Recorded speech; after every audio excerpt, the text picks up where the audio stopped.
In this video, I am going to teach you how to create an easy workout tracker in Notion so you can stay organized and keep track of your fitness goals. It's a quick setup that you can customize to fit your routine. Let's get started.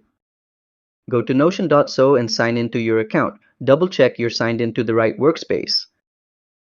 Click the page where you want to add your workout tracker. You can create a new page if you prefer to keep it separate. Now choose templates to quickly add a ready-made workout structure. Templates will save you time and give you a nice layout to start with. In the search bar, type workout to find available templates. You'll see different options you can choose from.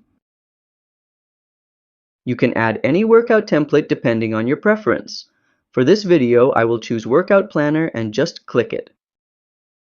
Click Add, then choose the page where you want to insert this template. It will automatically set up the sections for you. Once the template is added, you can edit it or start using it right away to log your workouts and track your progress.